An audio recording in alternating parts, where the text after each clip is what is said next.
이게 설마. 강유진의 손이 떨렸습니다. 화려한 크리스털 샹들리에 아래 고급 식탁 위에서 그녀의 시선은 단 하나에 고정됐죠. 젊은 남자가 땀을 닦던 낡고 색바랜 천 조각. 34년 전 자신이 아기에게 덮어줬던 그 명품 스카프의 반쪽이었습니다. 여보, 괜찮아? 입술이 파르르 떨렸습니다. 설마 저 사람이? 아니야. 그럴 리 없어. 하지만 그녀의 심장은 이미 알고 있었죠. 34년간 완벽하게 숨겨온 비밀이 지금 식탁 건너편에 앉아 환하게 웃고 있었습니다. 도대체 무슨 일이길래 재벌가의 우아한 부인이 이토록 공포에 떨고 있을까요? 그리고 저 평범해 보이는 젊은 남자는 누구일까요? 이 놀라운 반전의 전체 이야기가 궁금하시다면 잠시만 구독 버튼을 눌러주세요. 평범해 보이는 사람들의 숨겨진 이야기를 매일 전해드립니다. 자, 그럼 시간을 되돌려 이 모든 일이 시작된 순간으로 가볼까요? 새벽 5시. 박민수의 하루가 시작됐습니다. 알람 소리에 눈을 뜬 그는 옆에서 자고 있는 아내를 깨우지 않으려 조심스럽게 일어났어요. 작은 전셋집, 10평도 안 되는 공간이었지만 민수에게는 소중한 보금자리였죠. 오늘도 화이팅. 거울을 보며 스스로에게 작은 응원을 보낸 민수는 파란색 작업복을 입었습니다. 34살. 고졸 학력으로 들어간 자동차 부품 공장에서 벌써 10년째 일하고 있었어요. 힘들지만 성실하게 일했고 그 덕분에 작년에 결혼도 할 수 있었죠. 출근길 편의점에서 1,000원짜리 삼각김밥 하나를 샀습니다. 점심은 회사군의 식당에서 먹으니 아침은 이 정도면 충분했어요. 민수는 늘 감사했습니다. 자신을 이렇게 키워주신 양부모님께, 그리고 가난하지만 사랑으로 채워졌던 어린 시절에. 공장 문을 들어서자 기계 돌아가는 소리가 요란했습니다. 민수는 안전모를 쓰고 자리에 앉았어요. 오늘도 똑같은 하루가 시작되는 줄 알았죠. 하지만 이날 저녁 민수의 인생을 뒤흔들 만남이 기다리고 있었습니다. 민수야, 오늘 야근 좀 부탁해도 될까? 조장님의 말에 민수는 흔쾌히 고개를 끄덕였어요. 야근 수당이 필요했거든요. 전세, 대출 이자가 다음 주에 나가야 했으니까. 그렇게 민수는 밤 10시까지 일했습니다. 다른 동료들이 하나둘 퇴근하고 공장에는 민수 혼자만 남았어요. 오늘도 끝. 마지막 부품을 검수하고 민수는 작업복을 벗었습니다. 온몸에서 땀이 흘렀죠. 민수는 주머니에서 오래된 천 조각을 꺼내 땀을 닦았어요. 이 천은 민수가 늘 가지고 다니는 물건이었습니다. 양어머니가 주셨던 거예요. 민수야, 이건 내가 버려졌을 때 너를 덮고 있던 천이란다. 내 친부모가 남긴 유일한 거야. 10살 때 들었던 양어머니의 말이 아직도 생생했죠. 민수는 친부모를 원망하지 않았습니다. 오히려 감사했어요. 그분들이 자신을 버렸기에 지금의 양부모님을 만날 수 있었으니까요. 가난했지만 따뜻했던 집, 늘 웃으시던 양아버지와 양어머니, 그분들이 민수의 진짜 부모였습니다. 집에 가서 씻어야지. 민수는 공장 문을 나섰어요. 밤 11시, 거리는 한산했죠. 버스를 타고 집으로 가는 길, 민수는 창밖을 봤습니다. 화려한 불빛의 고급 주택가가 스쳐 지나갔어요. 저런 집에 사는 사람들은 어떻게 살까? 민수는 잠깐 궁금했지만 곧 고개를 저었죠. 나는 지금도 충분히 행복해. 버스에서 내려 집으로 걸어가는데 이상한 광경이 눈에 들어왔습니다. 고급 주택가 입구에서 나이 지긋한 할머니 한 분이 어슬렁거리고 계셨어요. 밤 11시가 넘은 시간에, 그것도 이 추운 날씨에. 저분이 왜 저러시지? 민수는 발걸음을 멈췄습니다. 할머니는 뭔가를 찾는 듯 두리번거리고 계셨어요. 옷차림을 보니 부잣집 어르신 같았죠. 명품 브랜드 코트의 손목에는 반짝이는 시계가 있었습니다. 할머니, 괜찮으세요? 민수가 다가가자 할머니는 멍한 눈으로 그를 봤습니다. 뭔가 이상했어요. 눈빛이 초점이 없었죠. 집이 어디지? 우리 집이. 할머니는 중얼거렸습니다. 민수는 깨달았어요. 이분은 치매 증상이 있으신 것 같다고. 할머니, 주소 아세요? 집이 어디세요? 민수가 부드럽게 물었지만 할머니는 제대로 대답하지 못했습니다. 그냥 집만 반복했죠. 민수는 고민했어요. 이대로 두고 갈 수가 없었습니다. 추운 밤에 할머니 혼자 거리를 헤매시다가 무슨 일이라도 생기면 어쩌죠? 할머니, 지갑이나 핸드폰 가지고 계세요? 민수가 조심스럽게 물었습니다. 할머니는 어깨에 맨 명품 가방을 더듬거렸어요. 가방 안에서 지갑이 나왔고 민수는 신분증을 찾았죠. 한송그룹 이사장 부인? 신분증에 적힌 주소를 보고 민수는 놀랐습니다. 이 동네에서도 가장 큰 저택의 주소였거든요. 민수는 잠깐 망설였어요. 자신 같은 사람이 그런 집에 찾아가도 될까? 하지만 할머니를 이대로 둘 수는 없었죠.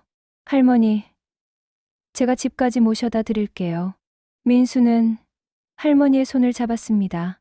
할머니는 순순히 따라왔어요. 마치 어린아이처럼.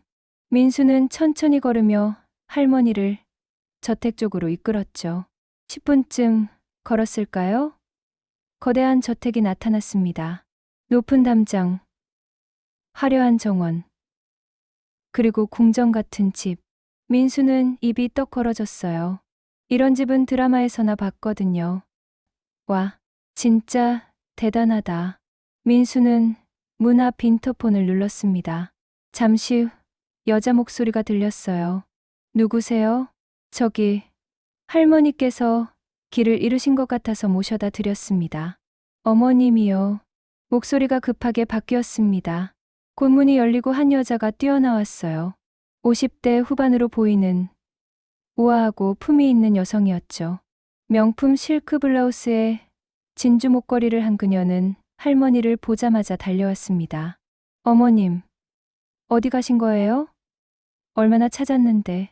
여자는 할머니를 꼭 껴안았어요. 그리고는 민수를 봤죠. 민수는 어색하게 웃으며 말했습니다. 저기 근처에서 헤매고 계셔서요. 괜찮으실까 싶어서 모셔다 드렸어요. 아이고, 정말 감사합니다. 어머님이 치매가 있으셔서 가끔 이렇게. 여자는 정중하게 고개를 숙였습니다. 강유진, 한송그룹 회장의 부인이자 34년간 완벽한 삶을 살아온 여자였죠. 그녀는 민수를 쳐다봤어요. 평범한 작업복 차림의 젊은 남자, 땀에 젖은 얼굴에 순박한 미소. 유진은 단순히 고마운 젊은이라고만 생각했습니다. 34년 전 자신이 버린 아들일 거라고는 상상도 못했죠. 어떻게 알겠어요? 얼굴만으로. 정말 감사합니다. 혹시 성함이? 아, 저는 박민수라고 합니다. 근처 공장 다니는 사람이에요. 민수는 밝게 웃었습니다. 유진은 다시 한번 고개를 숙였어요. 박민수 씨, 정말 고맙습니다. 이렇게 늦은 시간에. 아니에요. 당연한 일인걸요. 그럼 저는 이만. 민수는 인사를 하고 돌아섰습니다. 유진은 그의 뒷모습을 잠깐 봤어요. 착한 젊은이구나 정도로만 생각했죠. 그리고 할머니를 모시고 집 안으로 들어갔습니다. 민수는 집으로 걸어가며 생각했어요. 세상 참 넓다고. 저렇게 큰 집에 사는 사람도 있고, 자신처럼 작은 전세집에 사는 사람도 있고. 하지만 민수는 부럽지 않았습니다. 자신에게는 사랑하는 아내가 있었고, 내일 아침이면 또 성실하게 일할 공장이 있었으니까요. 집에 도착한 민수는 조용히 문을 열었습니다. 아내가 자고 있었거든요. 샤워를 하고 침대에 누워 민수는 생각했죠. 오늘 참 신기한 일도 있었네. 재벌집 할머니를 모셔다 드리다니. 민수는 곧 잠이 들었습니다. 편안한 얼굴로. 하지만 민수는 몰랐습니다. 이것이 단순한 우연이 아니라 운명의 시작이라는 것을. 그리고 머지않아 자신의 인생을 완전히 뒤흔들 진실과 마주하게 될 거라는 것을.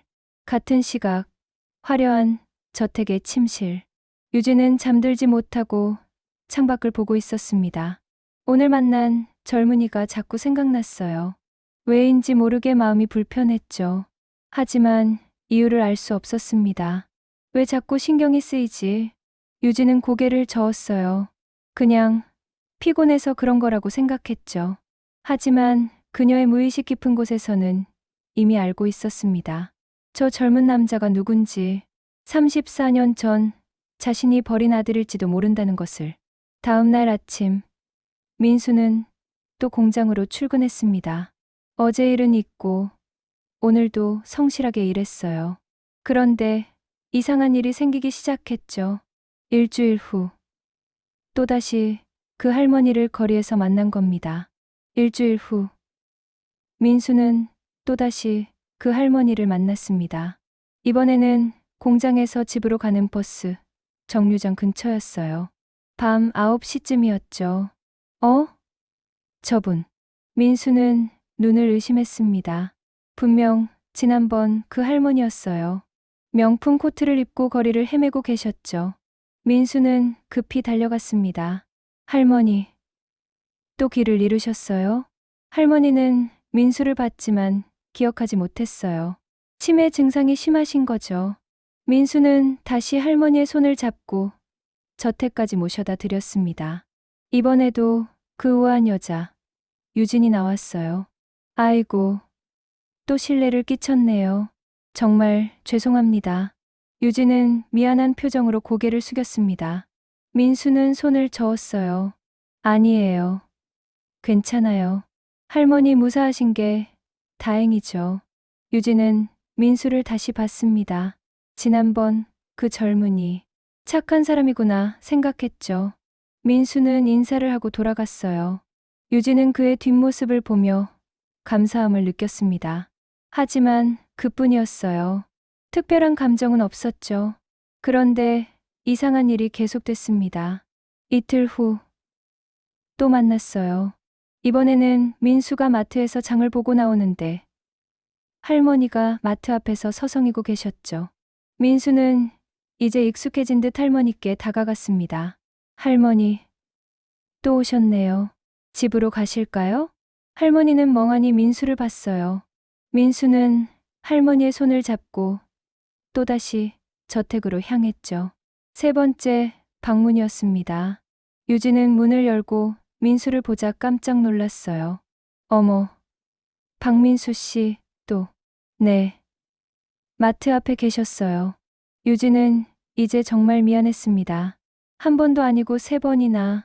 그녀는 안으로 들어가 지갑을 가져왔어요. 이거라도 받으세요. 정말 감사해서.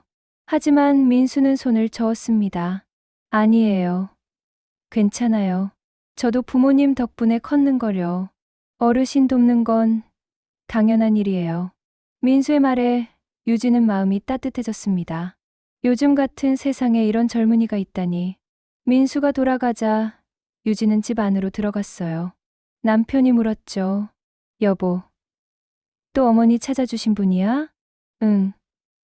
박민수라는 분인데 정말 착한 사람이야. 남편인 한송그룹 회장은 고개를 끄덕였습니다. 그는 60이 넘었지만 온화하고 선한 사람이었어요. 그분한테 제대로 감사 인사를 해야겠어. 벌써 3번째잖아. 유진도 동의했습니다. 하지만 민수가 사양할 것 같았어요. 그렇게 며칠이 지났죠.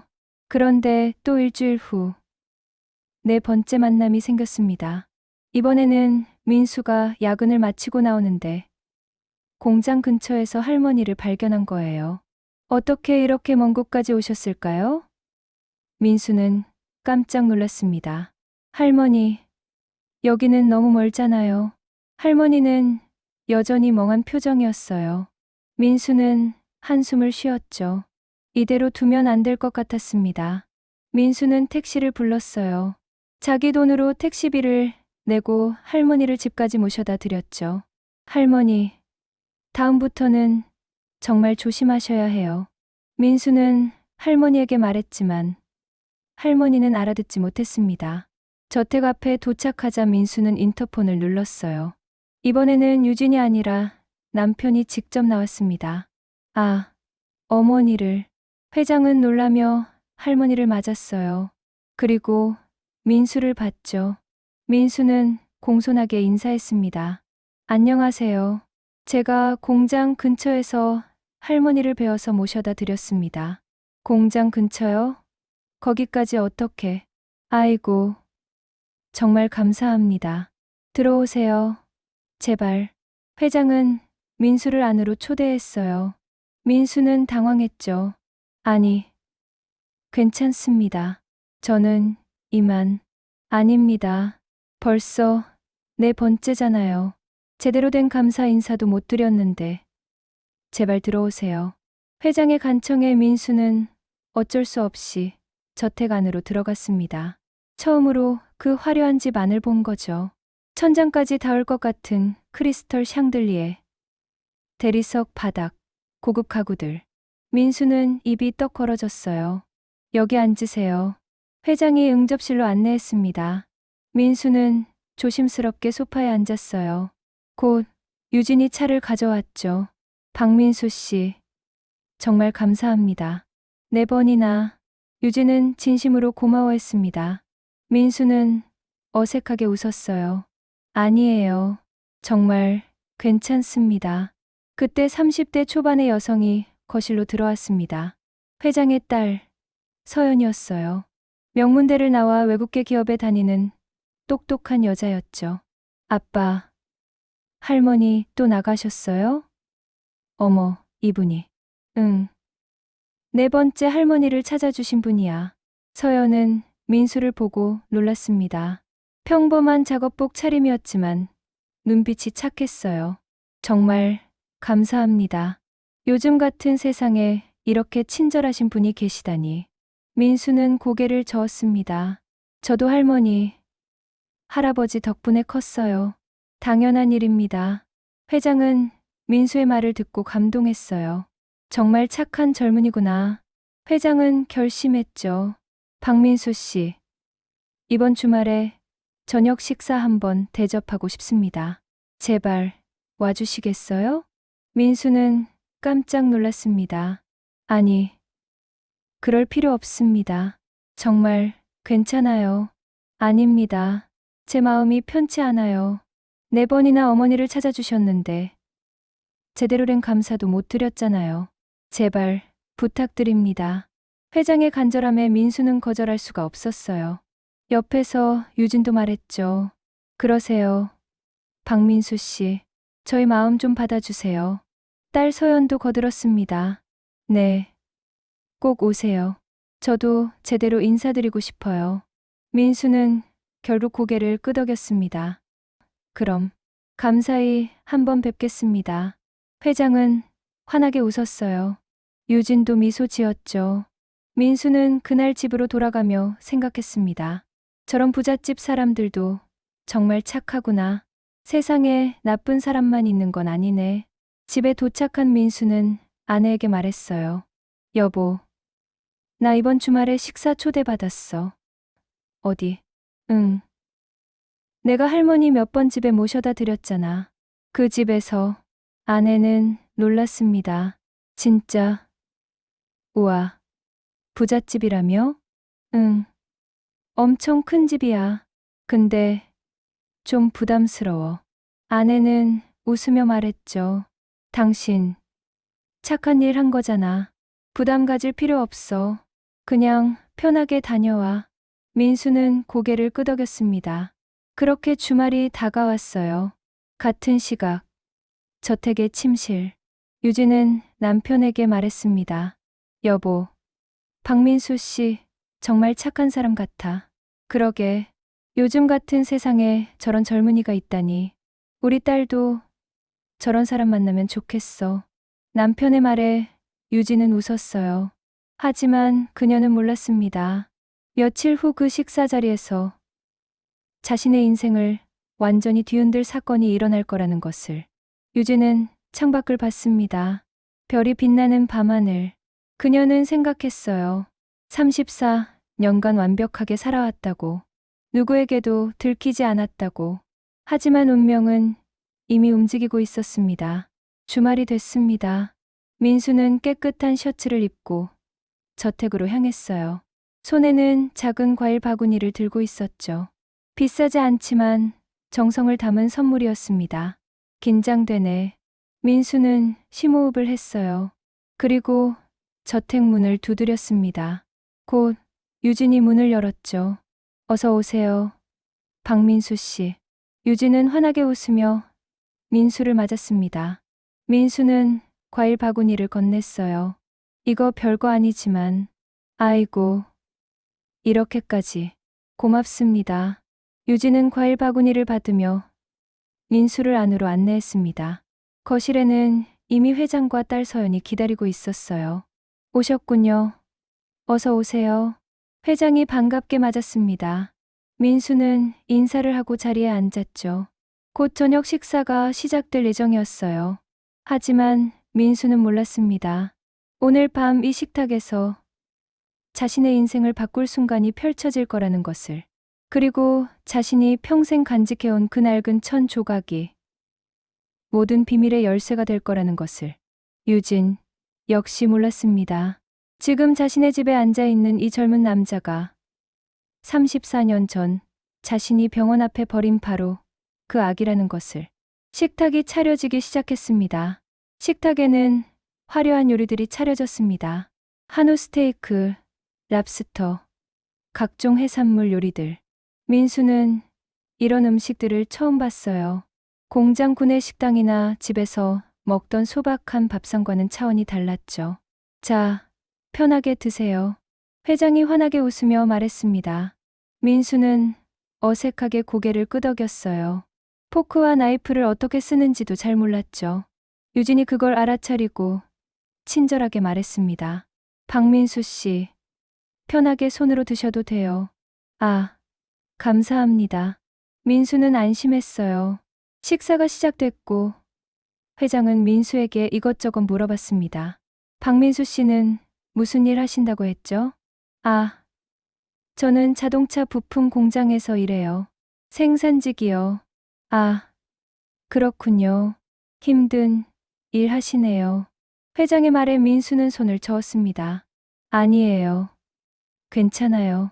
제 적성에도 맞고요. 딸 서연이 물었어요. 민수 씨는 대학교는 어디 나오셨어요? 저는 고졸이에요. 서연은 잠깐 놀랐지만 금방 미소를 지었습니다. 아, 그래도 성실하게 일하시는 모습이 멋있어요. 민수는 쑥스럽게 웃었죠. 식사는 화기애애하게 진행됐습니다. 유진은 민수를 보며 생각했어요. 정말 착한 젊은이구나. 요즘 같은 세상에 보기 드문 사람이야. 그때였습니다. 에어컨이 갑자기 멈췄어요. 고장이 난 거죠. 곧 실내 온도가 올라가기 시작했습니다. 회장이 당황하며 말했어요. 어머, 에어컨이 고장났네. 미안합니다. 박민수 씨. 아니에요. 괜찮습니다. 하지만 실내는 점점 더워졌습니다. 민수의 이마에 땀이 맺히기 시작했어요. 셔츠 깃도 땀으로 젖어들었죠. 민수는 손수건을 찾았지만 가져오지 않았습니다. 아, 손수건을 안 가져왔네. 민수는 주머니를 뒤적였어요. 그리고 그것을 꺼냈죠. 늘 가지고 다니던 낡은 천 조각. 34년 전 자신이 버려졌을 때 함께 있던 그 천이었습니다. 민수는 천 조각으로 이마에 땀을 닦았어요. 색이 바래서 거의 회색에 가까웠지만 여전히 부드러웠죠. 민수는 아무렇지 않게 땀을 닦으며 식사를 계속했습니다. 그런데 유진의 시선이 그 천 조각에 고정됐습니다. 처음에는 무심코 봤어요. 하지만 뭔가 이상했죠. 그 패턴, 그 색깔, 그 재질. 유진의 심장이 빠르게 뛰기 시작했습니다. 설마 저게? 유진은 눈을 크게 떴어요. 손이 미세하게 떨렸죠. 저 천 조각, 저 무늬, 34년 전 자신이 사용하던 명품 스카프와 똑같아 보였습니다. 하지만 확신할 수 없었어요. 세월이 지나 색이 바랬고 멀리서 흘끗 본 것뿐이니까. 비슷한 패턴의 천일 수도 있었죠. 유진은 애써 진정하려 했습니다. 아니야, 우연의 일치야. 그럴 리 없어. 하지만 가슴은 계속 두근거렸어요. 유진은 민수가 천으로 땀을 닦는 모습을 계속 봤습니다. 그 천이 움직일 때마다 패턴이 보였고 유진의 불안은 커져만 갔죠. 회장이 민수에게 물었습니다. 박민수 씨, 부모님은 뭐 하시나요? 민수가 천을 주머니에 넣으며 대답했어요. 양아버지는 퇴직하셨고 양어머니는 식당에서 일하세요. 양부모님이요? 회장이 조금 놀란 표정을 지었습니다. 민수는 담담하게 고개를 끄덕였어요. 네. 저는 어릴 때 병원 앞에 버려진 아이거든요. 생후 6개월쯤이었다고 들었어요. 탁, 포크가 떨어지는 소리가 났습니다. 유진이 들고 있던 포크가 접시 위로 떨어진 거예요. 모든 사람이 유진을 봤죠. 유진의 얼굴은 새하얗게 질려 있었습니다. 여보, 괜찮아? 회장이 놀라서 물었어요. 유진은 황급히 포크를 다시 집었습니다. 손이 떨려서 포크가 덜컥거렸죠. 아, 아니에요. 그냥 손이 미끄러졌어요. 유진은 애써 웃으려 했지만 표정이 굳어 있었어요. 민수는 걱정스럽게 물었습니다. 괜찮으세요? 네, 괜찮아요.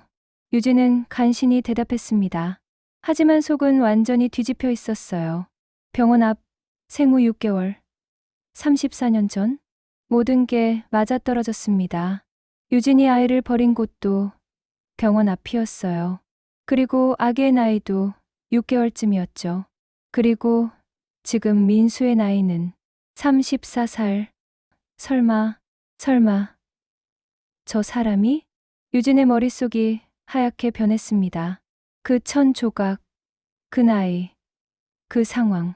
모든 게 우연이라고 하기엔 너무 정확하게 들어맞았어요. 하지만 유진은 아직 확신할 수 없었습니다. 그냥 비슷한 상황일 수도 있잖아요. 병원 앞에 버려지는 아기들이 얼마나 많은데. 유진은 스스로를 달랬죠. 박민수 씨, 힘들었겠어요. 어린 나이에 딸 서연이 안타까워하며 말했습니다. 민수는 고개를 저었어요. 아니에요. 전 정말 행복하게 자랐어요. 양부모님이 저를 친자식처럼 사랑해 주셨거든요. 가난했지만 따뜻한 집이었어요. 민수의 말에 회장은 감동했습니다. 정말 좋은 분들을 만나셨네요. 네. 저는 운이 좋았어요. 양부모님이 아니었으면 저는 어떻게 됐을지 몰라요. 민수는 진심으로 말했습니다. 유진은 그 말을 들으며 가슴이 찢어지는 것 같았어요. 만약 저 사람이 정말 자신의 아들이라면, 자신이 버린 아들이라면? 아냐, 아직 확실하지 않아. 확인해봐야 해. 유진은 애써 침착함을 유지하려 했습니다.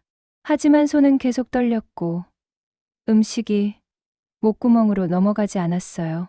회장이 물었죠. 여보, 안색이 안 좋은데 괜찮아? 응, 괜찮아. 그냥 좀 더워서. 유진은 거짓말을 했습니다. 사실 온몸이 얼어붙는 것 같았어요.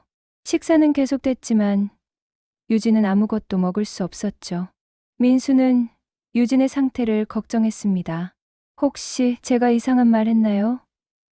죄송해요. 제가 무신경했나 봐요. 아니에요. 전혀요. 유진은 손을 저었어요. 하지만 민수를 똑바로 볼 수가 없었습니다. 저 사람이 정말 자신의 아들이라면 34년간 숨겨온 비밀이 지금 눈앞에 앉아 있다면. 진정해, 강유진. 아직 확실하지 않아. 유진은 스스로에게 말했습니다. 하지만 그녀의 본능은 이미 알고 있었어요. 저 젊은 남자가 자신이 버린 아들이라는 것을.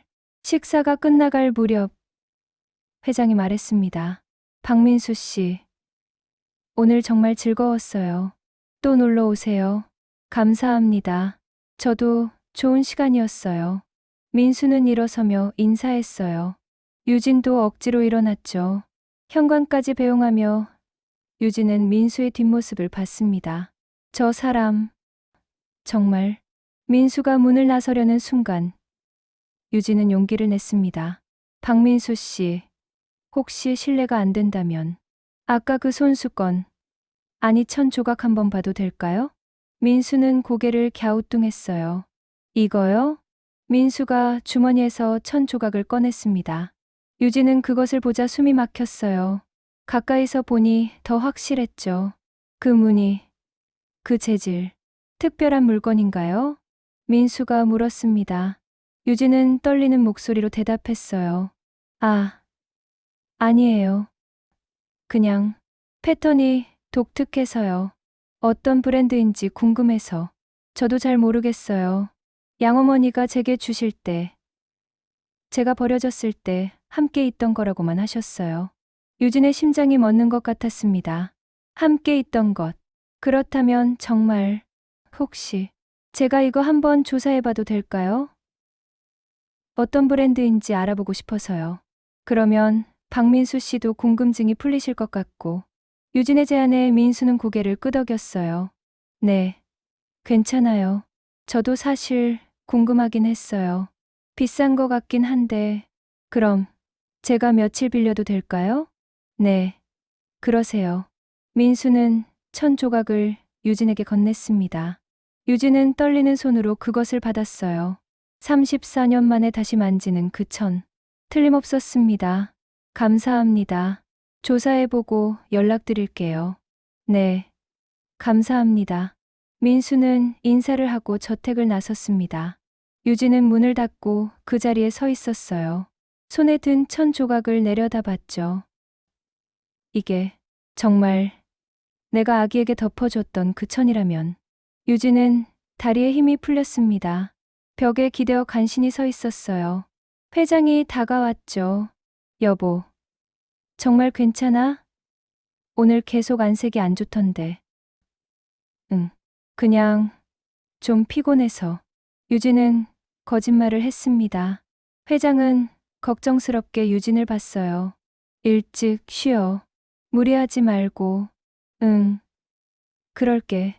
유진은 1000조각을 꼭 쥐고 자신의 방으로 향했습니다. 문을 닫고 침대에 앉은 유진은 1000조각을 펼쳐봤어요. 34년이 지나 색이 바래고 낡았지만 그 패턴은 여전히 선명했습니다. 유진은 서랍을 열었어요. 가장 깊숙한 곳, 34년간 아무도 본 적 없는 그곳에 손을 넣었죠. 그리고 꺼냈습니다. 똑같은 패턴의 1000조각을. 유진은 2조각을 나란히 놓았어요. 그리고 천천히 맞춰봤습니다. 완벽하게 들어맞았습니다. 유진은 그 자리에서 무너졌습니다. 손으로 입을 막고 비명을 삼켰어요. 눈물이 주르르 흘러내렸죠. 내 아들이야. 저 사람이 내가 버린 아들이야. 34년 전 병원 앞에 두고 온 그 아기. 명품 스카프로 덮어주고 돌아섰던 그날. 유진은 평생 잊을 수 없었습니다. 그리고 지금 그 아이가 자라서 자신의 집을 드나들고 있었던 거예요. 유진은 온몸이 떨렸습니다. 공포와 죄책감, 그리고 묘한 그리움이 뒤섞였어요. 어떡하지? 어떡하지? 만약 이 사실이 알려진다면? 남편이 알면? 딸이 알면? 34년간 완벽하게 숨겨온 비밀이 폭로된다면? 유진은 모든 것을 잃을 게 분명했습니다. 하지만 먼저 확실하게 알아봐야 했어요. 혹시 모르잖아요? 정말 우연의 일치일 수도 있으니까. 유진은 결심했습니다. 내일 당장 사립탐정을 고용하기로.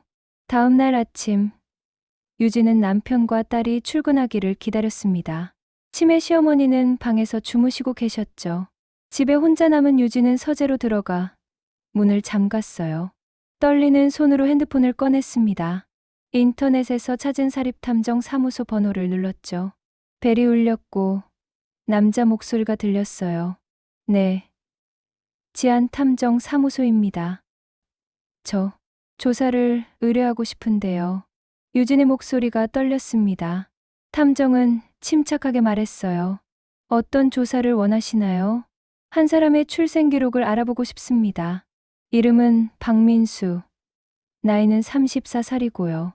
유진은 민수에 대해 아는 모든 정보를 전달했습니다. 탐정은 메모하며 물었죠. 특별히 확인하고 싶은 게 있으신가요? 출생 기록이요. 정확한 발견 날짜와 장소. 그리고 당시 상황을요. 알겠습니다. 3일에서 일주일 정도 걸릴 것 같습니다. 빨리 좀 부탁드려요. 돈은 얼마든지 드릴게요. 유진의 간절함에 탐정은 약속했습니다. 최대한 빨리 조사해드리겠습니다. 전화를 끊고 유진은 소파에 주저앉았어요. 온몸에 힘이 빠졌죠. 30년간 지켜온 비밀이 무너질지도 모른다는 공포가 엄습했습니다. 제발, 제발 아니길. 유진은 기도했어요. 하지만 그녀의 이성은 이미 알고 있었죠. 모든 게 너무나 정확하게 들어맞는다는 것을. 그날부터 유진의 악몽이 시작됐습니다. 밤마다 꿈을 꿨어요.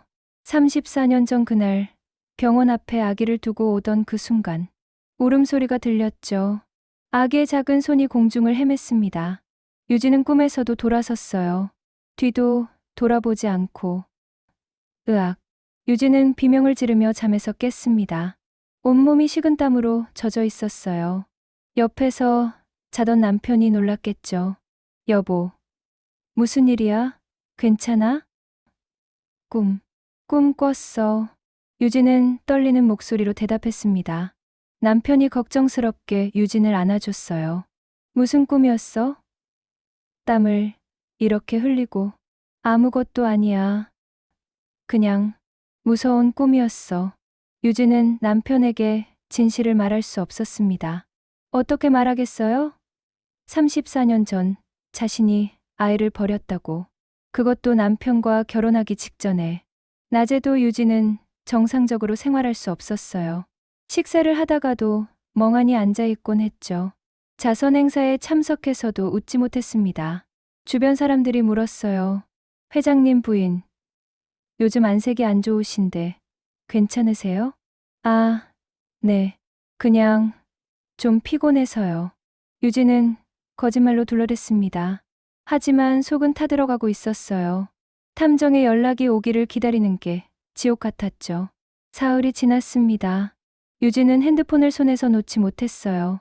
언제 탐정에게서 연락이 올까 전전긍긍했죠. 밥도 제대로 먹지 못했습니다. 딸 서연이 걱정했어요. 엄마, 요즘 너무 안 드시는 거 아니에요? 무슨 일 있어요? 아니야. 괜찮아. 그냥 입맛이 없어서. 유진은 딸에게도 진실을 숨겼습니다. 어떻게 말하겠어요? 내게 오빠가 있었다고. 엄마가 그 오빠를 버렸다고. 나흘째 되는 날 오후 드디어 탐정에게서 연락이 왔습니다. 부인, 조사 완료됐습니다. 보고서 보내드리겠습니다. 유진의 심장이 쿵쾅거렸어요. 지금 바로 보내주세요. 네. 이메일로 발송했습니다. 전화를 끊고 유진은 급히 이메일을 확인했습니다. 첨부 파일을 열자 보고서가 나타났어요. 유진은 떨리는 손으로 스크롤을 내렸죠. 조사 대상 박민수. 나이 34세. 출생 정확한 출생일 불명. 발견 일시 34년 전 5월 17일 오전 7시경. 발견 장소 서울 강남구 5호병원 응급실 입구. 발견 당시 상황 생후 약 6개월 추정. 고급 실크 스카프에 쌓여 있었음. 양부모 박진수 퇴직 택시기사. 김영희 식당 종업원. 특이사항 발견. 당시 아기 옆에 쪽지는 없었으나 명품 그랜드로 보이는 스카프에 쌓여 있어 부유한 가정 출신으로 추정됨. 유진은 보고서를 읽다가 주저앉았습니다. 5월 17일 그날이었어요.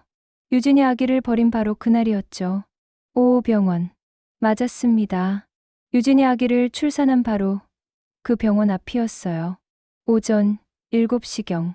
유진이 아기를 두고 떠난 시간도 새벽 7시였습니다. 고급 실크 스카프. 유진이 아기를 덮어준 바로 그 스카프였어요. 모든 게 완벽하게 일치했습니다. 유진은 비명을 삼켰어요. 손으로 입을 막고 울음을 참았죠. 온몸이 떨렸습니다. 진짜야, 진짜 내 아들이야.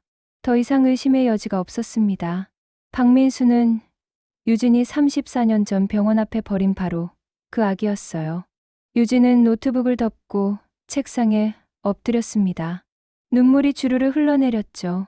34년간 어딘가에서 살고 있을 거라고 생각했던 아들. 그 아이가 지금 자신의 집을 드나들고 있었던 겁니다. 운명의 장난이었을까요? 아니면 천벌이었을까요? 유진은 알 수 없었어요. 다만 공포만이 엄습했죠.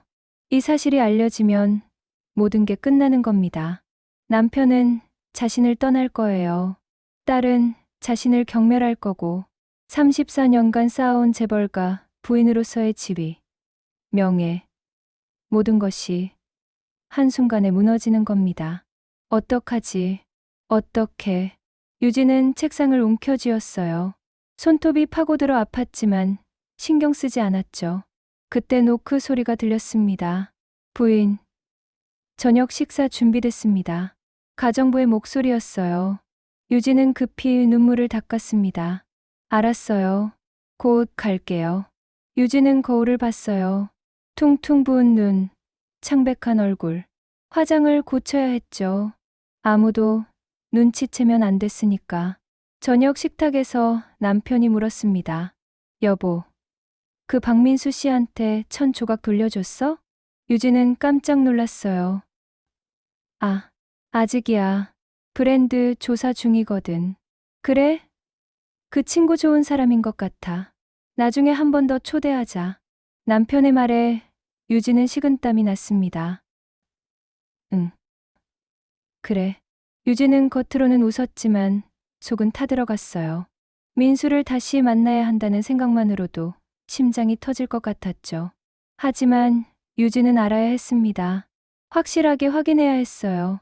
민수가 가진 1,000조각과 자신이 가진 1,000조각이 정말 하나였는지. 그래. 직접 확인해봐야 해. 그래야 확실히 알 수 있어. 유진은 결심했습니다. 민수를 다시 만나기로.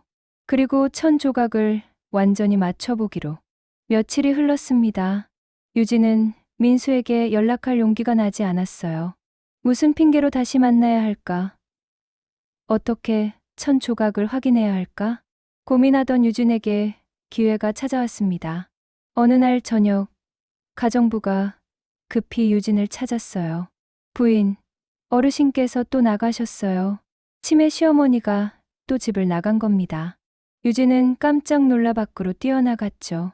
온 동네를 찾아다녔지만 시어머니는 보이지 않았어요. 1시간이 지나고 2시간이 지났습니다. 유진은 불안했어요. 날씨도 추운데 혹시 무슨 일이라도 생기면 어쩌죠? 그때였습니다. 유진의 핸드폰이 울렸어요. 모르는 번호였죠. 받자마자 익숙한 목소리가 들렸습니다. 혹시 강유진 씨 맞으시죠? 저 박민수인데요. 유진의 심장이 멎는 것 같았습니다. 네, 박민수 씨. 할머니를 제가 찾았어요.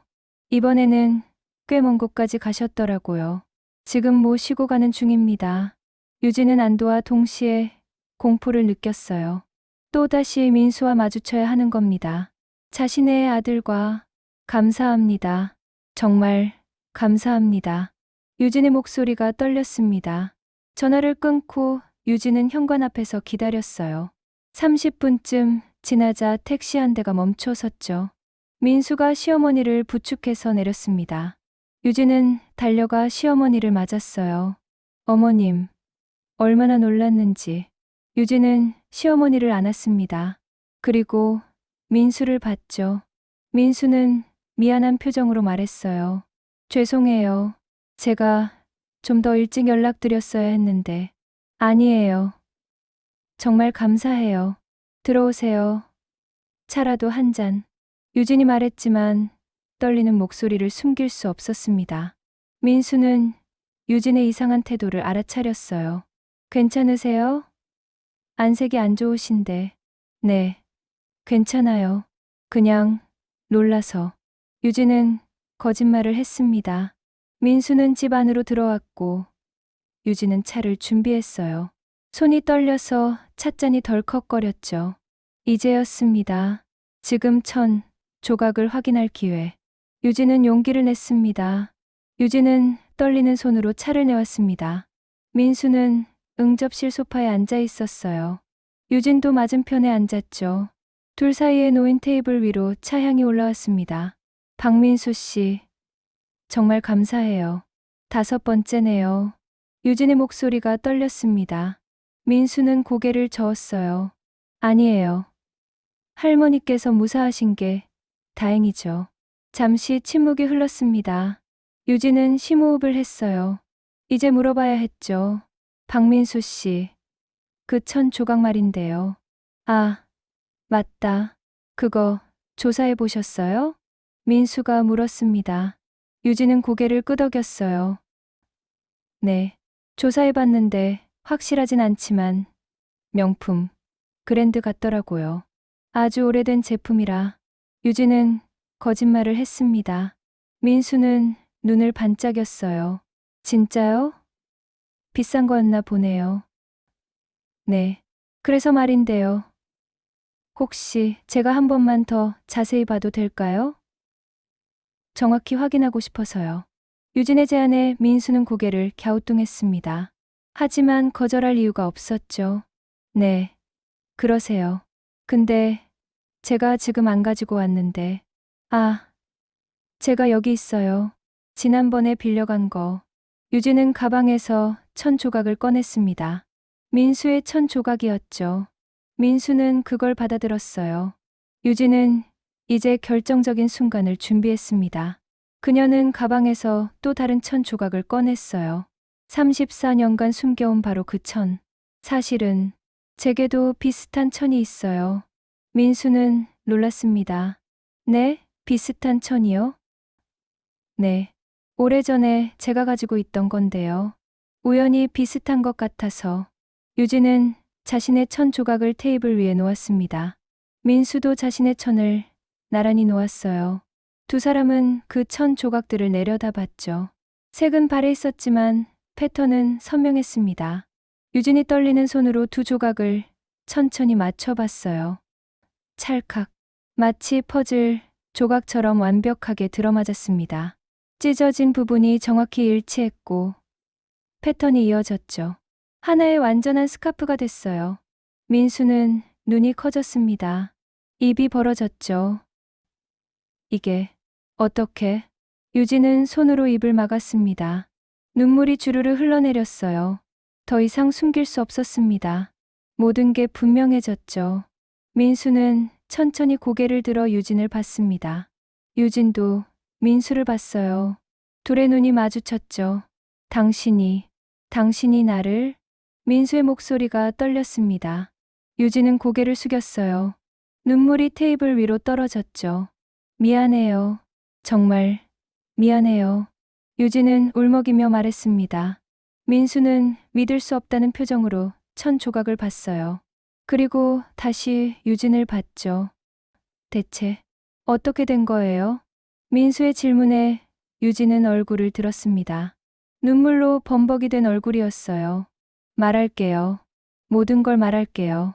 유진은 떨리는 목소리로 이야기를 시작했습니다. 34년 전, 나는 25이었어요. 가난한 집안 출신이었죠. 그때 한 남자를 만났어요. 하룻밤의 실수였어요. 유진은 잠시 말을 멈췄습니다. 숨을 고르고 다시 말했죠. 임신한 걸 알았을 때 그 남자는 이미 떠난 뒤였어요. 연락도 안 됐고 나는 혼자였어요. 미혼모로 아이를 키울 수도 없었고 방법이 없었어요. 민수는 침묵했습니다. 유진은 계속했어요. 그때 다른 남자를 만났어요. 당신 아버지. 아니, 지금 내 남편을요. 그 사람은 재벌 2세였어요. 유진의 목소리가 더 떨렸습니다. 그 사람이 나를 사랑한다고 했어요. 결혼하자고 했죠. 나는 유진은 말을 잇지 못했습니다. 민수가 차갑게 물었어요. 그래서 나를 버린 거예요? 유진은 고개를 끄덕였습니다. 미안해요. 나는 가난에서 벗어나고 싶었어요. 재벌가 부인이 될 수 있었어요. 그래서 당신을 낳고 병원 앞에 유진은 목이 메어 말을 이어가지 못했습니다. 민수는 주먹을 꽉 쥐었어요. 손등에 핏줄이 붉어졌죠. 돈이요? 돈 때문에 저를 버린 거예요? 민수의 목소리가 차가웠습니다. 유진은 고개를 숙였어요. 미안해요. 정말 미안해요. 나는 어리고 겁이 났어요. 미혼모로 아이를 키우면 둘 다 굶어 죽을 것 같았어요. 그래서 선택한 게 나를 버리는 거였어요? 민수의 질문에 유진은 대답하지 못했습니다. 변명의 여지가 없었으니까요. 민수가 다시 물었죠. 그럼 지금 남편은 알아요? 시어머니는, 딸은? 유진은 고개를 저었습니다.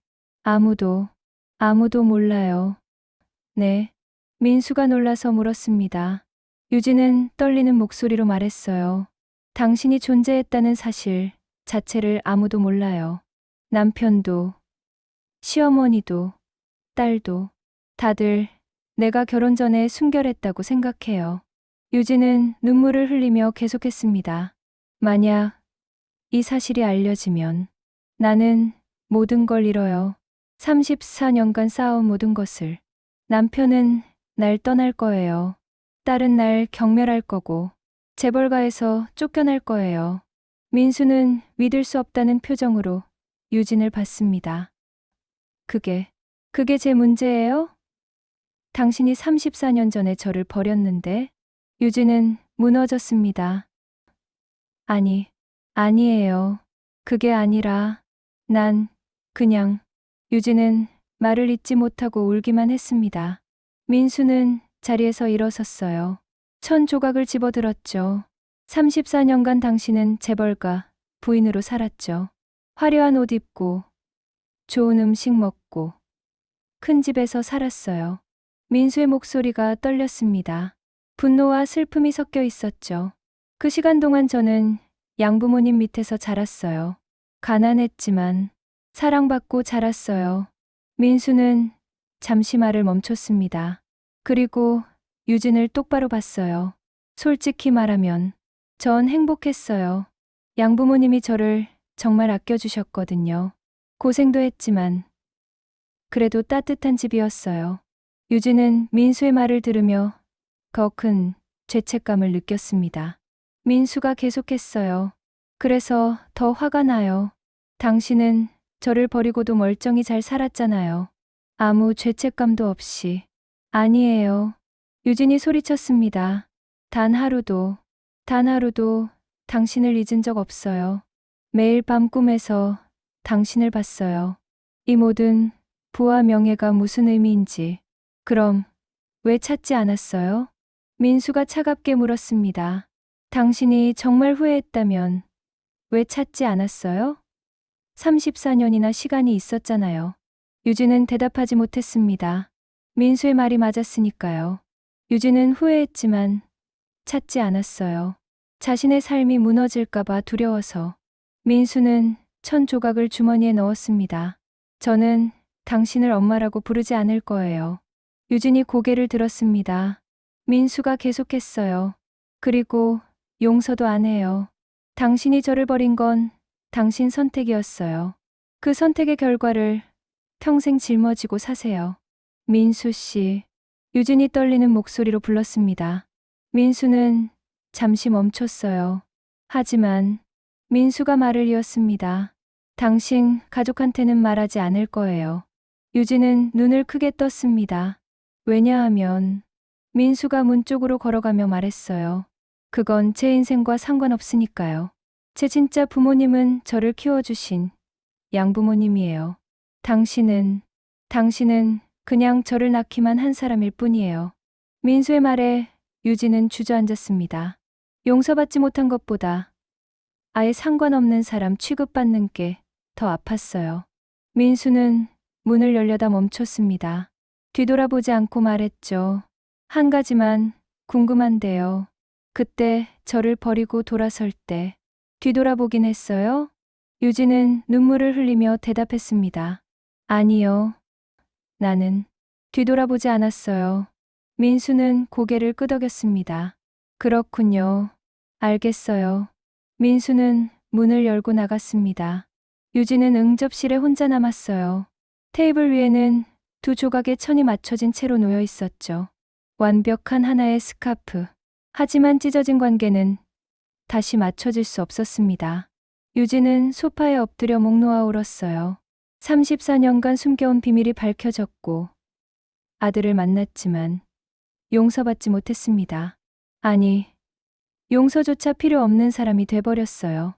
그날 밤 유진은 잠들지 못했습니다. 민수의 마지막 말이 계속 맴돌았어요. 당신은 그냥 저를 낳기만 한 사람일 뿐이에요. 유진은 깨달았습니다. 30여 년 전 돈을 선택하고 아이를 버린 순간 이미 모든 게 끝났다는 것을. 이제 와서 후회해도 소용없었죠. 유진은 창밖을 봤습니다. 화려한 저택, 넓은 정원, 고급 자동차들. 이 모든 것이 무슨 의미일까요? 아들 하나 제대로 키우지 못한 여자가 재벌가, 부인이라는 게 무슨 의미일까요? 유진은 자신의 천 조각을 꼭 쥐었습니다. 찢어진 천처럼 자신의 인생도 영원히 찢어진 채로 살아가야 하는 거겠죠. 하지만 유진은 몰랐습니다. 이것이 끝이 아니라는 것을. 그날 이후 민수와 유진은 다시 만나지 않았습니다. 민수는 여전히 공장에 다녔어요. 아침 5시에 일어나 작업복을 입고 밤늦게까지 일했죠. 변한 건 하나도 없었습니다. 아내에게도 그날의 일을 말하지 않았어요. 여보, 요즘 좀 조용한 것 같은데 무슨 일 있어? 아내가 물었지만 민수는 고개를 저었습니다. 아니, 그냥 좀 피곤해서. 민수는 거짓말을 했어요. 사실 머릿속이 복잡했죠. 친엄마를 만났다는 사실, 그녀가 돈 때문에 자신을 버렸다는 사실. 이 모든 게 현실 같지 않았습니다. 하지만 민수는 결심했어요. 그 일을 잊기로. 자신의 진짜 부모는 양부모님이니까. 유진은 그냥 자신을 낳기만 한 사람일 뿐이라고 스스로에게 말했죠. 며칠이 지나고 일주일이 지났습니다. 민수는 점차 일상으로 돌아갔어요. 공장에서 열심히 일하고 주말에는 아내와 시장 구경을 갔죠. 평범하지만 행복한 삶이었습니다. 한편 유진의 일상은 지옥이었습니다. 겉으로는 여전히 완벽한 재벌가 부인이었어요. 자선 행사에 참석하고 사교 모임에 나갔죠. 우아하게 웃고 품위 있게 행동했습니다. 하지만 속은 타들어가고 있었어요. 밤마다 민수의 마지막 말이 떠올랐습니다. 당신은 그냥 저를 낳기만 한 사람일 뿐이에요. 그 말이 유진의 가슴을 찔렀어요. 유진은 잠을 이루지 못했습니다. 수면제를 먹어도 악몽에 시달렸죠. 아기의 울음소리가 들렸고 민수의 차가운 눈빛이 보였습니다. 여보, 요즘 너무 안색이 안 좋은데 병원 가봐야 하는 거 아니야? 남편이 걱정했습니다. 유진은 억지로 웃었어요. 괜찮아. 그냥 좀 피곤해서. 스트레스 받지 말고 쉬어. 자선 행사도 좀 쉬면 어때? 남편의 배려에 유진은 고마웠지만 동시에 죄책감을 느꼈어요. 이렇게 착한 남편을 속이고 살아왔다는 게. 딸 서연도 걱정했습니다.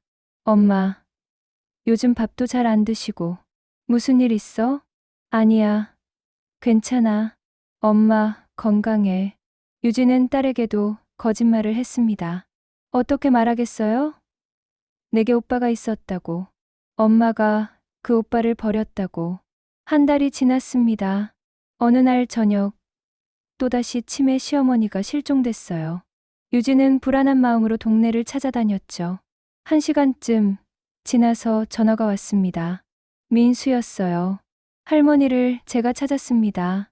지금 모시고 가는 중이에요. 유진의 가슴이 철렁 내려앉았습니다. 또 만나야 하는 거예요. 민수와 30분 후 민수가 시어머니를 모시고 왔습니다. 유진은 현관에서 기다리고 있었어요.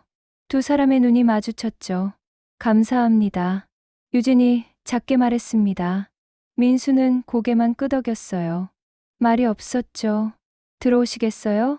차라도. 괜찮습니다. 저는 이만. 민수는 냉정하게 거절했습니다. 유진은 입술을 깨물었어요. 민수는 돌아서서 걸어갔고 유진은 그 뒷모습을 봤죠. 내 아들인데 저렇게 멀어져 가는구나. 유진은 눈물을 삼켰습니다. 집 안으로 들어가 문을 닫았어요. 시어머니를 방으로 모시고 혼자 응접실에 앉았죠.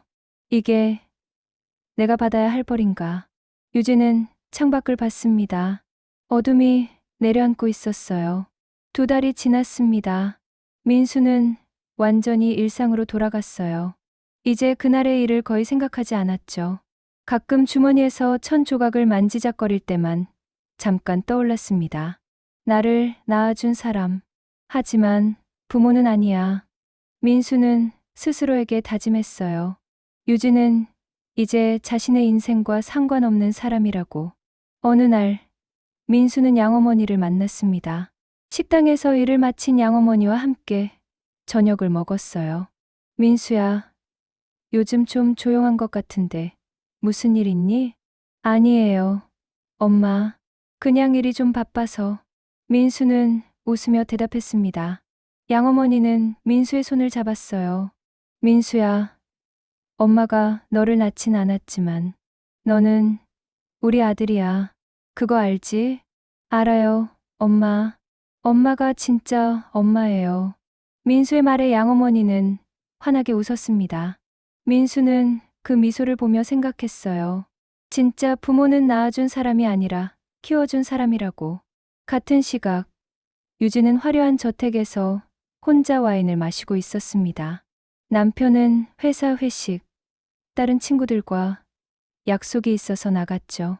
넓은 거실에 유진 혼자, 고급 가구들, 명품 장식들로 가득했지만 외로웠어요. 나는 뭘 위해 이렇게 사는 거지. 유진은 와인잔을 내려놓았습니다. 그때 전화벨이 울렸어요. 남편이었죠. 여보, 미안한데 오늘 늦을 것 같아. 회식이 길어져서. 응. 알았어. 조심해서 와. 전화를 끊고 유진은 한숨을 쉬었습니다. 그때 위층에서 소리가 들렸어요. 쿵 하는 무언가 떨어지는 소리. 유진은 깜짝 놀라 뛰어갔습니다. 시어머니 방이었어요. 문을 열자 시어머니가 바닥에 쓰러져 계셨죠. 어머님.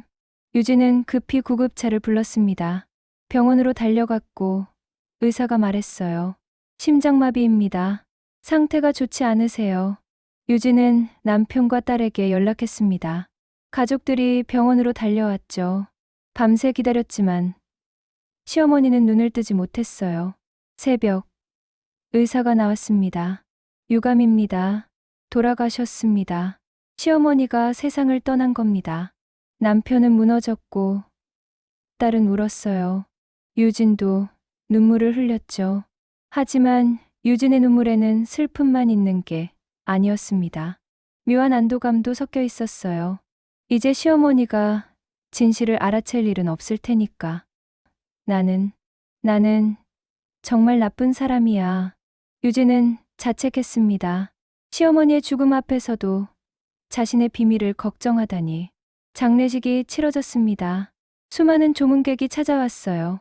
한송그룹의 창업주 부인이셨으니까. 유진은 상주로서 조문객들을 맞았죠. 며칠간의 장례식이 끝나고 유진은 지쳐 쓰러졌습니다. 1달이 흘렀습니다. 시어머니가 돌아가신 후 집안 분위기가 무거웠어요. 남편은 슬픔에 잠겼고 딸은 자주 울었죠. 유진은 가족들을 위로하며 일상을 지켜나갔습니다. 어느 날 남편이 서재에서 나왔습니다. 얼굴이 창백했어요. 여보, 무슨 일이야? 유진이 물었습니다. 남편은 소파에 주저앉았어요. 회사가 큰일 났어. 무슨 일인데? 중국 투자건이 완전히 실패했어. 손실이 엄청나. 남편의 목소리가 떨렸습니다. 유진은 심장이 철렁 내려앉았어요. 얼마나? 3천억. 아니, 어쩌면 5천억까지 갈 수도 있어. 유진의 얼굴이 하얗게 질렸습니다. 남편이 계속했어요. 그뿐이 아니야. 연쇄적으로 다른 투자건들도 문제가 생기고 있어. 주가도 폭락했고. 그럼 어떻게 되는 건데? 최악의 경우. 남편은 말을 잇지 못했습니다. 하지만 유진은 알았어요. 무슨 뜻인지. 파산. 한송그룹이 무너질 수도 있다는 거였습니다. 내일 긴급 이사회가 열려. 어떻게든 방법을 찾아야 해. 남편은 고개를 떨구었습니다. 유진은 남편을 안아줬어요. 하지만 유진의 머릿속은 복잡했죠. 회사가 망하면 우리는 어떻게 되는 거지? 그날 밤 유진은 잠들지 못했습니다. 창밖을 보며 생각했어요. 30수년 전 돈을 위해 아이를 버렸습니다. 그리고 이 모든 것을 얻었죠. 화려한 저택, 재벌가 부인이라는 지위, 명예. 하지만 이제 그 모든 것이 무너질지도 모릅니다. 유진은 아이러니를 느꼈어요. 내가 아들을 버리고 얻은 것들이 이제 사라지는 건가? 운명의 장난 같았습니다. 아니, 어쩌면 천벌인지도 몰랐죠. 며칠 후, 더 나쁜 소식이 들려왔습니다. 이사회는 최악의 결정을 내렸습니다. 한송그룹은 법정 관리에 들어갑니다. 의장의 선언에 회의실이 술렁였어요. 남편은 고개를 떨구었죠. 30년간 지켜온 회사가 무너지는 순간이었습니다. 언론은 난리가 났어요. 한송그룹 몰락, 재벌 3세의 추락, 수천억 손실 같은 제목이 연일 쏟아졌죠. 기자들이 저택 앞에 진을 쳤습니다. 유진은 커튼을 내리고 밖을 내다봤어요. 카메라 플래시가 번쩍였죠. 이제 그녀는 부러움의 대상이 아니라 구경거리가 됐습니다. 며칠 후 남편이 쓰러졌어요. 회사 정리 회의를 하다가 갑자기 가슴을 움켜쥐었죠. 심근경색이었습니다. 응급실로 실려갔고 의사는 말했어요. 극심한 스트레스가 원인입니다. 당분간 안정이 필요해요. 남편은 병원 침대에 누워 천장을 봤습니다. 한때 대한민국 10대 재벌 회장이었던 사람이 이제는 쓰러진 환자가 됐어요. 미안해, 여보. 내가 회사를 이 지경으로. 남편이 떨리는 목소리로 말했습니다. 유진은 남편의 손을 잡았어요. 아니야. 당신 잘못이 아니야. 하지만 유진의 마음속에는 두려움이 가득했습니다. 이제 어떻게 살아야 하지? 돈은? 집은? 딸 서연이 병실로 들어왔습니다. 얼굴이 창백했어요. 엄마, 나 미국으로 갈게. 뭐? 유진은 깜짝 놀랐습니다. 서연이 계속했어요. 회사 다니던 외국계 기업에서 미국 본사로 가라고 했어. 여기 있으면 나도 끝장이야. 서연의 말에 유진은 가슴이 아팠습니다. 하지만 뭐라 할 수 없었어요. 딸의 선택이었으니까. 언제 떠나는데? 다음 주. 빨리 정리해야 해. 서연은 차갑게 말했습니다. 유진은 알았어요. 딸이 자신들을 버리고 떠나는 거라는 걸. 그래, 잘 가. 유진은 겨우 말했습니다. 서연은 고개만 끄덕이고 나갔어요. 유진은 주저앉았죠. 나도 30년 전에 아이를 버렸잖아. 이제 내 딸이 나를 버리는 거야. 유진은 운명의 아이러니를 느꼈습니다. 일주일 후, 서연은 정말 미국으로 떠났어요. 공항에서 짧은 포옹만 하고 돌아섰죠. 유진은 딸의 뒷모습을 봤습니다. 30수년 전, 자신이 아기를 두고 돌아섰듯이. 이게 내가 받아야 할 벌인가. 그리고 더 큰 시련이 찾아왔습니다. 채권자들이 저택으로 몰려왔어요. 빚을 갚으라고 소리쳤죠. 변호사가 말했습니다. 부인, 모든 재산이 압류됐습니다. 집도, 차도, 모두요.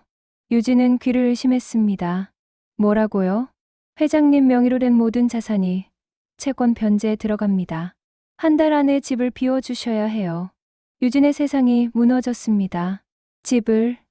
이 집을 30년을 살아온 이 화려한 저택을 떠나야 한다는 겁니다. 그럼 우리는 어디서 살아요? 유진의 목소리가 떨렸습니다. 변호사는 안타까운 표情으로 말했어요. 죄송합니다. 제가 도와드릴 수 있는 건 여기까지예요. 한 달이 눈 깜짝할 새에 지나갔습니다. 유진은 집을 정리했어요. 명품 가방들, 보석들, 고급 가구들 모두 압류됐죠. 가져갈 수 있는 건 옷 몇 벌과 작은 집 몇 개뿐이었습니다. 남편은 여전히 병원에 입원 중이었어요. 건강보험으로 겨우 버티고 있었죠. 여보, 미안해. 내가 당신을 이렇게 만들었어. 남편이 병상에서 울었습니다. 유진은 남편을 안아줬어요. 아니야. 우리 함께 이겨내자.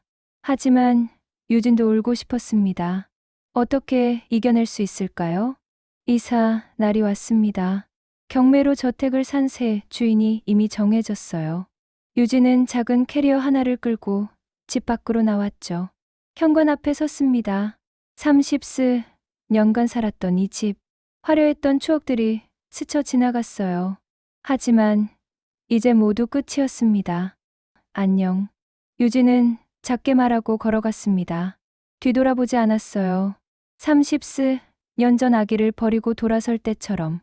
유진이 향한 곳은 작은 원룸이었습니다. 월세 50만 원짜리 10평도 안 되는 방이었어요. 화장실과 부엌이 붙어 있고 창문 하나 달린 좁은 공간.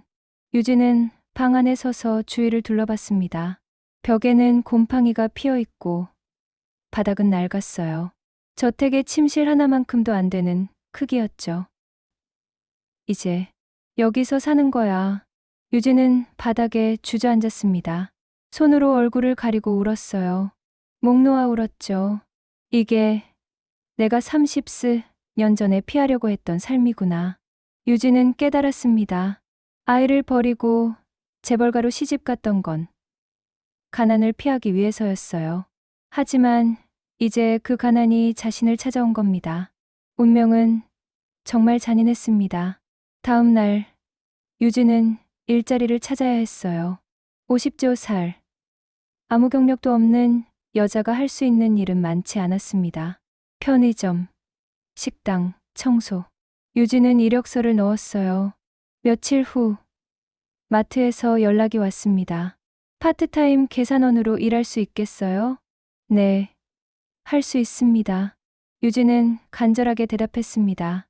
마트 매니저는 유진을 위아래로 훑어봤어요. 나이가 좀 있으시네. 힘들어도 괜찮겠어요? 네, 괜찮습니다. 유진은 고개를 숙였습니다. 한때 재벌가 부인이었던 여자가 이제는 일자리를 구걸하고 있었어요. 그럼 내일부터 출근하세요. 시급은 10,000원이고요. 시급 10,000원. 유진이 명품 가방 하나 사는데 썼던 돈이 수백만 원이었는데 이제는 시급 10,000원을 받고 일해야 했습니다. 다음 날 유진은 마트 유니폼을 입었어요. 거울을 봤습니다. 낡은 유니폼을 입은 50대 중반 여자. 명품 옷 대신 싸구려 유니폼. 진주 목걸이 대신 명찰. 강유진. 자신의 이름을 불러봤습니다. 한송그룹 회장 부인 강유진. 이제는 그냥 마트 계산원 강유진이었어요. 마트 일은 고됐습니다. 하루 8시간 서서 계산을 했어요. 손님들이 물건을 던지듯 내려놓았고 유진은 찍고 또 찍었죠. 손이 아프고 다리가 퉁퉁 부었습니다. 아줌마, 빨리 안 해? 뭐 하는 거야? 젊은 손님이 짜증을 냈습니다. 유진은 황급히 사과했어요. 죄송합니다. 한때 수백 명의 직원을 거느리던 재벌가 부인이 이제는 손님에게 머리를 숙이고 있었습니다. 퇴근 후 유진은 원룸으로 돌아왔어요. 온몸이 아팠죠. 침대에 쓰러져 천장을 봤습니다. 이게 내 삶이야. 이제 눈물이 흘렀습니다. 하지만 울 시간도 없었어요. 내일 또 일을 해야 했으니까. 한 달이 지났습니다. 유진은 마트 일에 조금씩 익숙해졌어요. 하지만 몸은 계속 아팠죠. 50조 살의 나이에 하루 종일 서 있는 게 쉬울 리 없었습니다. 월급날이 왔습니다. 통장에 찍힌 금액은 180만 원. 한때 한 달에 수천만 원씩 쓰던 유진이 이제는 180만 원을 받고 일했어요. 월세 50만 원을 내고 남편 병원비를 내고 생활비를 쓰면 남는 게 거의 없었습니다. 어떻게 살아가지? 유진은 막막했습니다. 하지만 살아야 했어요. 병원에 누워있는 남편을 위해서라도. 어느 추운 겨울밤이었습니다. 유진은 늦은 시간까지 야근을 했어요. 마트에서 재고 정리를 도와달라고 해서였죠. 몇 푼이라도 더 벌어야 했으니까. 밤 10시. 유진은 마트를 나왔습니다. 눈이 내리고 있었어요. 유진은 얇은 점퍼 하나만 걸치고 있었죠. 두꺼운 코트를 살 돈이 없었으니까 집으로 걸어가는데 어지러웠습니다. 아침부터 저녁까지 아무것도 먹지 못했어요. 점심을 굶어서 돈을 아끼려고 했거든요. 유진은 비틀거렸습니다. 세상이 빙글빙글 돌았어요. 그리고 쓰러졌습니다. 차가운 눈 위에 유진이 쓰러져 있었어요. 지나가는 사람들은 그냥 지나쳤죠. 술 취한 사람인 줄 알았나 봅니다. 유진은 의식이 흐려졌습니다. 추웠어요. 너무 추웠죠. 이렇게 끝나는 건가? 유진은 눈을 감으려 했습니다. 그때였어요. 저기요. 괜찮으세요? 누군가 달려왔습니다. 유진을 흔들었어요. 유진은 희미하게 눈을 떴습니다. 흐릿한 시야에 한 남자의 얼굴이 보였어요. 익숙한 얼굴. 당신은. 유진은 중얼거렸습니다. 그리고 의식을 잃었어요. 그 남자는 민수였습니다. 유진은 따뜻함을 느끼며 눈을 떴습니다. 병원이었어요. 천장에 형광등이 눈부셨죠. 정신 드셨어요? 익숙한 목소리가 들렸습니다. 유진은 고개를 돌렸어요. 민수가 의자에 앉아 있었죠. 민수 씨. 유진의 목소리가 갈라졌습니다. 민수는 물 한 컵을 건넸어요. 천천히 드세요.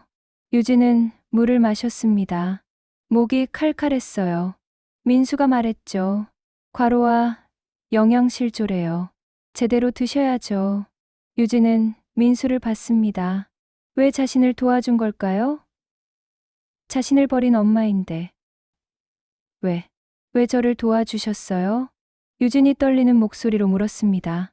민수는 잠시 침묵했어요. 그리고 차분하게 말했죠. 30년 전엔 돈 때문에 저를 버렸죠. 유진의 가슴이 철렁했습니다. 민수가 계속했어요. 그런데 이제 당신에게 돈이 하나도 없네요. 유진은 고개를 숙였습니다. 민수의 말이 맞았어요.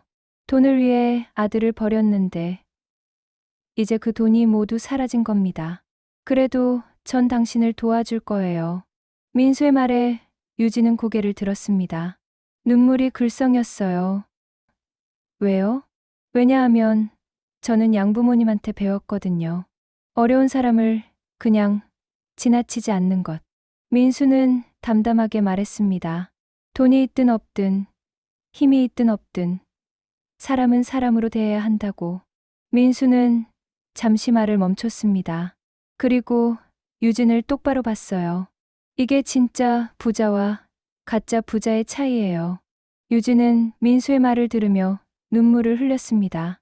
30수년간 재벌가 부인으로 살았지만 진짜 부자가 누구인지 이제야 알았어요. 민수가 봉투 하나를 꺼냈습니다. 이거 받으세요. 뭔데요? 50만 원이요. 많지 않지만 생활비에 보태세요.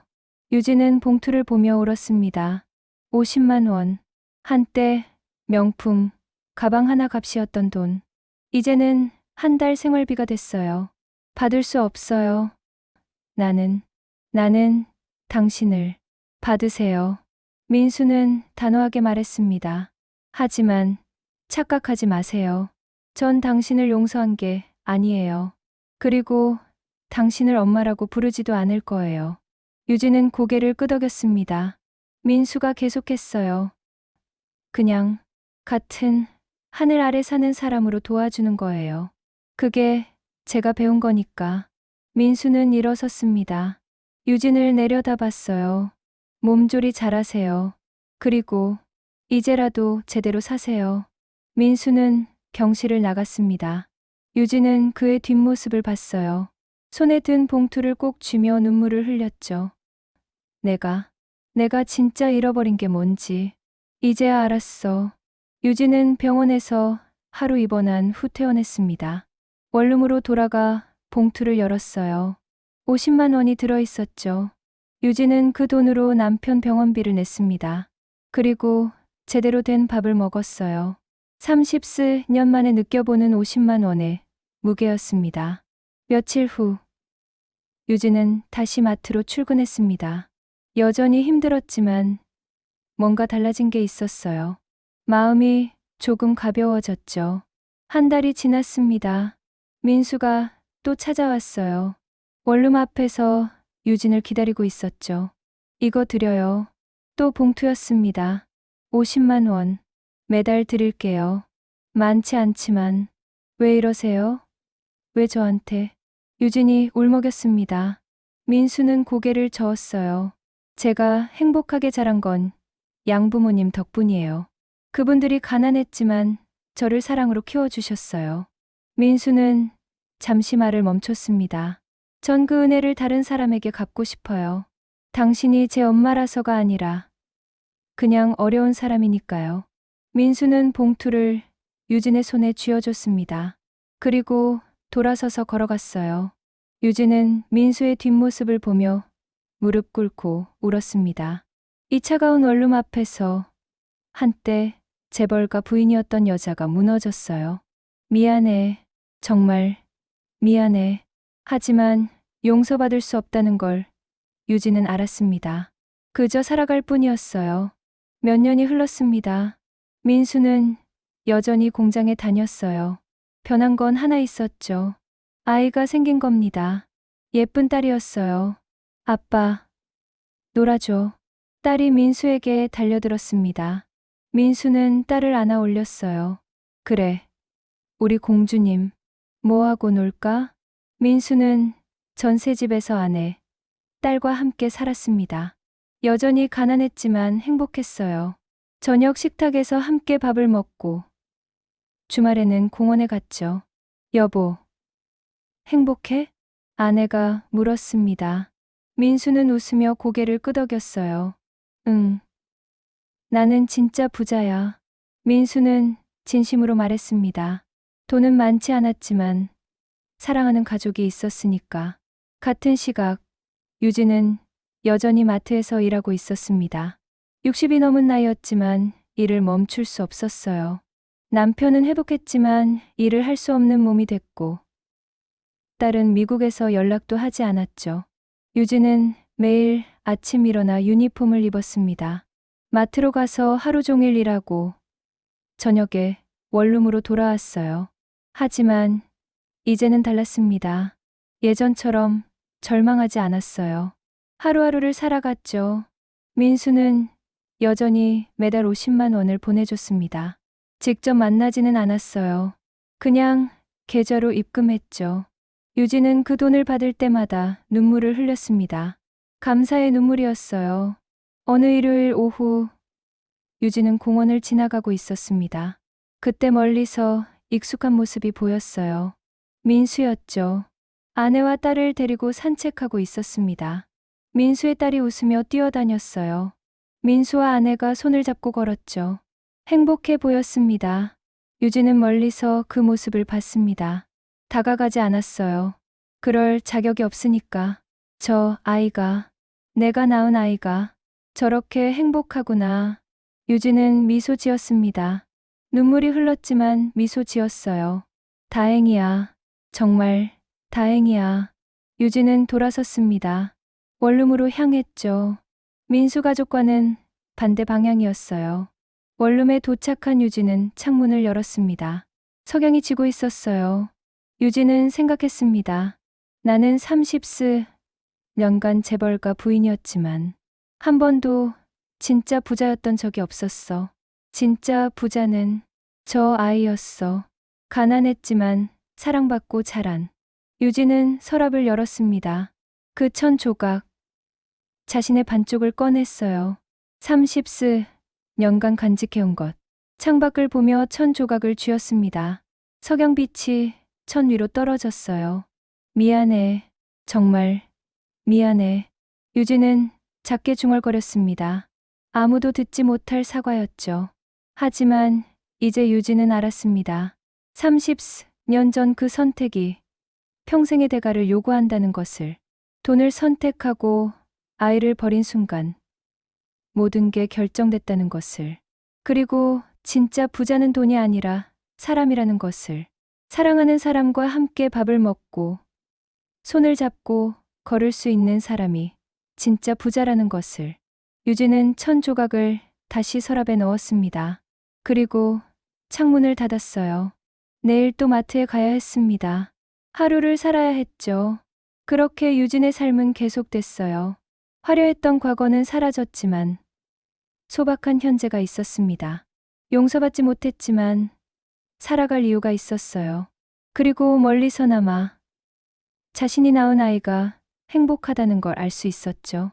유진은 그것만으로도 감사했습니다. 석양이 완전히 졌습니다. 밤이 왔어요. 작은 원룸에 불이 켜졌습니다. 유진은 간단한 저녁을 준비했어요. 라면 하나였죠. 하지만 유진은 그 라면을 먹으며 생각했습니다. 나는 지금 진짜로 살고 있어. 30년간 거짓으로 살았던 삶. 이제는 진짜로 살고 있었어요. 가난하지만 정직하게. 화려하지 않지만 솔직하게. 유진은 라면을 다 먹고 설거지를 했습니다. 그리고 침대에 누웠어요. 내일 또 일어나야 했습니다. 또 살아야 했죠. 유진은 눈을 감았습니다. 그리고 마지막으로 생각했어요. 진짜 부자는 민수였어. 처음부터 끝까지.